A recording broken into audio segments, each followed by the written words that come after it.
Pride and Prejudice by Jane Austen. Chapter 51. Their sister's wedding day arrived, and Jane and Elizabeth felt for her probably more than she felt for herself. The carriage was sent to meet them at it, and they were to return in it by dinner time. Their arrival was dreaded by the elder Miss Bennets, and Jane more especially, who gave Lydia the feelings which would have attended herself, had she been the culprit, and was wretched in the thought of what her sister must endure. They came. The family were assembled in the breakfast room to receive them. Smiles decked the face of Mrs. Bennet as the carriage drove up to the door. Her husband looked impenetrably grave, her daughters, alarmed, anxious, uneasy. Lydia's voice was heard in the vestibule, the door was thrown open, and she ran into the room.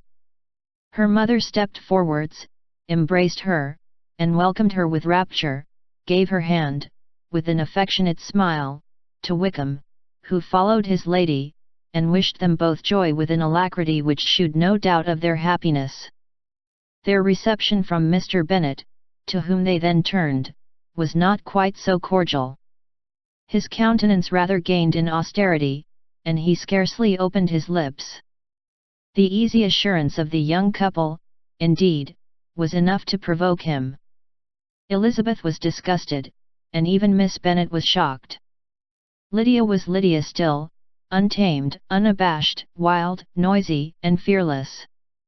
She turned from sister to sister, demanding their congratulations, and when at length they all sat down, looked eagerly round the room, took notice of some little alteration in it, and observed, with a laugh, that it was a great while since she had been there.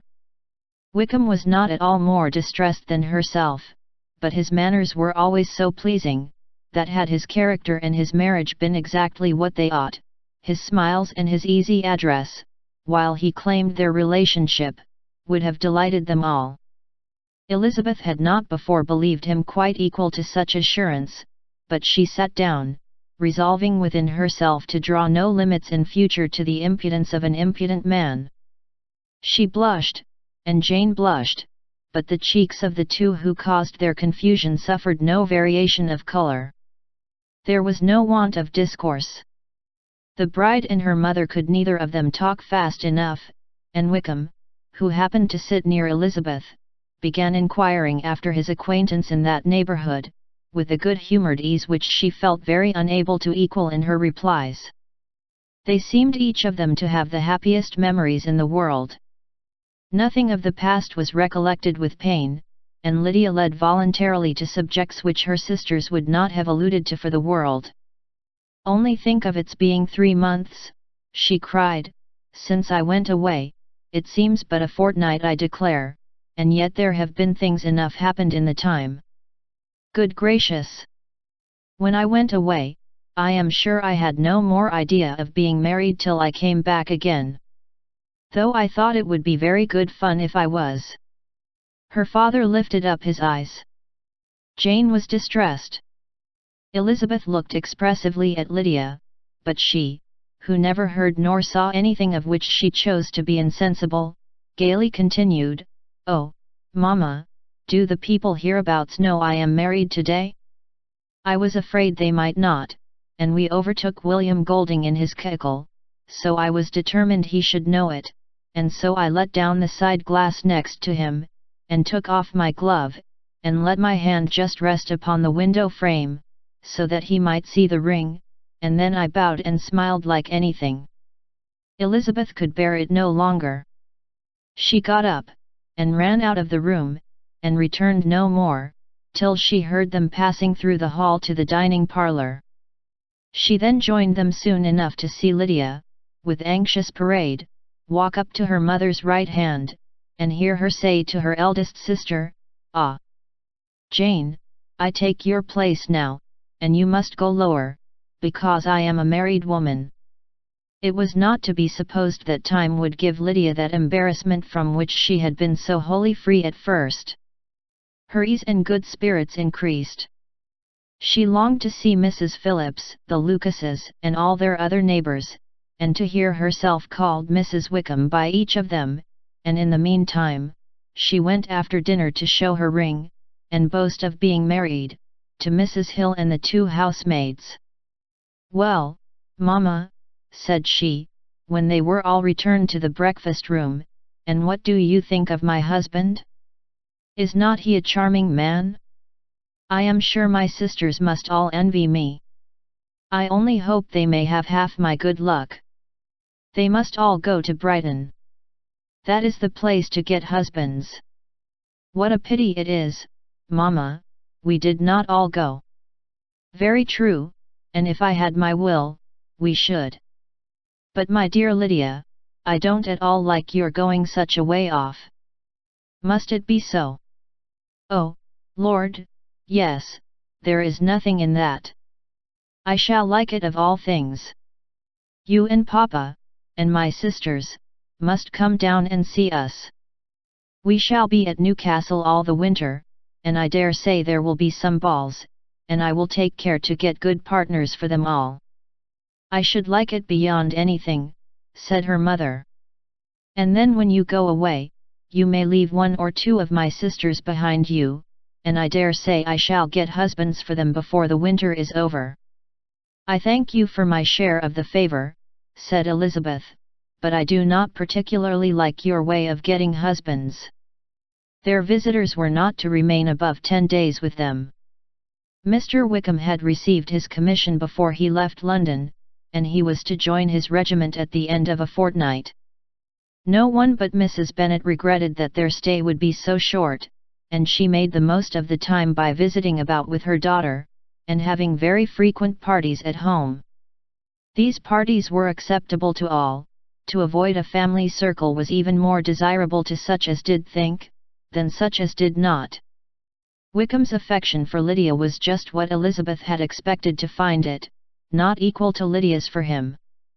She had scarcely needed her present observation to be satisfied, from the reason of things, that their elopement had been brought on by the strength of her love, rather than by his, and she would have wondered why, without violently caring for her, he chose to elope with her at all, had she not felt certain that his flight was rendered necessary by distress of circumstances, and if that were the case, he was not the young man to resist an opportunity of having a companion. Lydia was exceedingly fond of him. He was her dear Wickham on every occasion, no one was to be put in competition with him. He did everything best in the world, and she was sure he would kill more birds on the 1st of September, than anybody else in the country. One morning, soon after their arrival, as she was sitting with her 2 elder sisters, she said to Elizabeth, "Lizzie, I never gave you an account of my wedding, I believe. You were not by, when I told Mamma and the others all about it. Are not you curious to hear how it was managed?" "No, really," replied Elizabeth, "I think there cannot be too little said on the subject." "La! You are so strange. But I must tell you how it went off. We were married, you know, at St. Clement's, because Wickham's lodgings were in that parish. And it was settled that we should all be there by 11 o'clock. My uncle and aunt and I were to go together, and the others were to meet us at the church. Well, Monday morning came, and I was in such a fuss.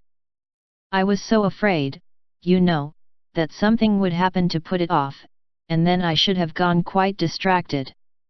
And there was my aunt, all the time I was dressing, preaching and talking away just as if she was reading a sermon.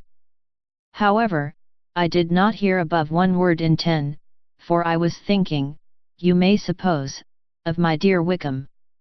I longed to know whether he would be married in his blue coat. Well, and so we breakfasted at 10 as usual. I thought it would never be over, for, by the by, you are to understand, that my uncle and aunt were horrid unpleasant all the time I was with them. If you'll believe me, I did not once put my foot out of doors, though I was there a fortnight. Not one party, or scheme, or anything. To be sure London was rather thin, but, however, the little theatre was open. Well, and so just as the carriage came to the door, my uncle was called away upon business to that horrid man Mr. Stone. And then, you know, when once they get together, there is no end of it. Well, I was so frightened I did not know what to do, for my uncle was to give me away, and if we were beyond the hour, we could not be married all day. But, luckily, he came back again in 10 minutes' time, and then we all set out. However, I recollected afterwards that if he had been prevented going, the wedding need not be put off, for Mr. Darcy might have done as well. Mr. Darcy, repeated Elizabeth, in utter amazement. Oh, yes, he was to come there with Wickham, you know. But gracious me! I quite forgot. I ought not to have said a word about it. I promised them so faithfully.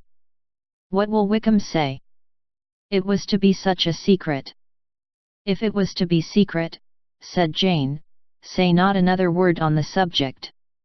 You may depend upon my seeking no further.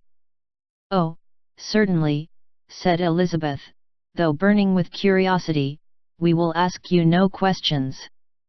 Thank you, said Lydia, for if you did, I should certainly tell you all, and then Wickham would be angry.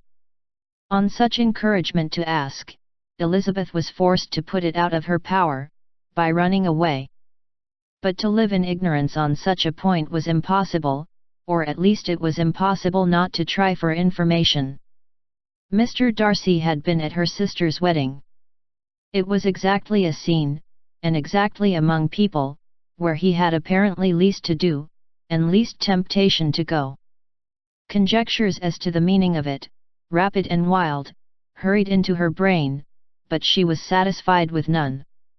Those that best pleased her, as placing his conduct in the noblest light, seemed most improbable. She could not bear such suspense, and hastily seizing a sheet of paper, wrote a short letter to her aunt, to request an explanation of what Lydia had dropped, if it were compatible with the secrecy which had been intended. You may readily comprehend, she added, what my curiosity must be to know how a person unconnected with any of us, and, comparatively speaking, a stranger to our family, should have been amongst you at such a time. Pray write instantly, and let me understand it unless it is, for very cogent reasons, to remain in the secrecy which Lydia seems to think necessary, and then I must endeavour to be satisfied with ignorance. Not that I shall, though, she added to herself, as she finished the letter, and my dear aunt, if you do not tell me in an honourable manner, I shall certainly be reduced to tricks and stratagems to find it out. Jane's delicate sense of honour would not allow her to speak to Elizabeth privately of what Lydia had let fall. Elizabeth was glad of it, till it appeared whether her inquiries would receive any satisfaction. She had rather be without a confidant.